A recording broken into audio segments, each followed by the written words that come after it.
ஒகேனக்கல் காவிரி ஆற்றில் நீர்வரத்து சரிந்திருக்கிறது. இதனால் பரிசல் இயக்கவும் அனுமதி அளிக்கப்பட்டிருக்கு. மேலும் தகவலை செய்தியாளர் நரசிம்மகுமார் வழங்க கேட்கலாம். நரசிம்மகுமார், வணக்கம். முழு விவரங்களையும் சொல்லுங்க. கர்நாடகா மற்றும் கேரள பகுதிகளில் பெய்து வரும் கனமழையை தொடர்ந்து கர்நாடக அணைகளுக்கான கபினி, கிருஷ்ணராஜசாகர், ஹேமங்கி, ஹேராவதி உள்ளிட்ட அணைகளுக்கு நீர்வரத்து பல மடங்கு அதிகரித்தது.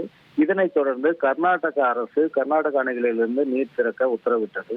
அதனைத் தொடர்ந்து திறக்கப்பட்ட நீரானது கடந்த சனிக்கிழமை காலை 5 மணிக்கு ஒகேனக்கல் வந்தடைந்தது. அதாவது தமிழக காவிரி எல்லையான ஒகேனக்கல் பெலிகுண்டு பகுதிக்கு வந்தடைந்தது.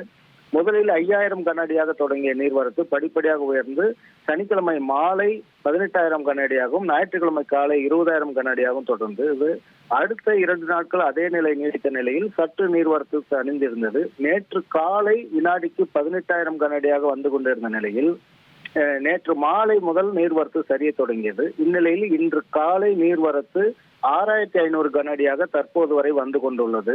இந்த நீர்வரத்து 20,000 கனஅடியை தொட்டதை தொடர்ந்து காவிரி கரையோர பகுதிகளில் பொதுமக்கள் குளிக்கவும், அதே போல ஒகேனக்கல் சுற்றுலா பயணிகளை சுற்றி காட்ட பயன்படுத்தப்படும் பரிசல்களை இயக்கவும் மாவட்ட நிர்வாகம் தடை விதித்தது. முன்னெச்சரிக்கை நடவடிக்கையாகவும் பாதுகாப்பு நடவடிக்கையாகவும் இந்த நடவடிக்கை மேற்கொள்ளப்பட்டது.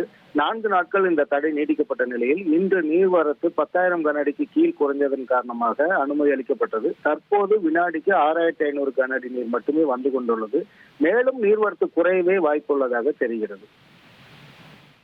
தகவல்களுக்கு நன்றி நரசிம்மகுமார். இனி செல்லும் இடமெல்லாம் செய்தி. தந்தை டிவியின் வாட்ஸ்அப் சேனலை ஃபாலோ பண்ணினா செல்லருக்கும் இடமெல்லாம் செய்தி.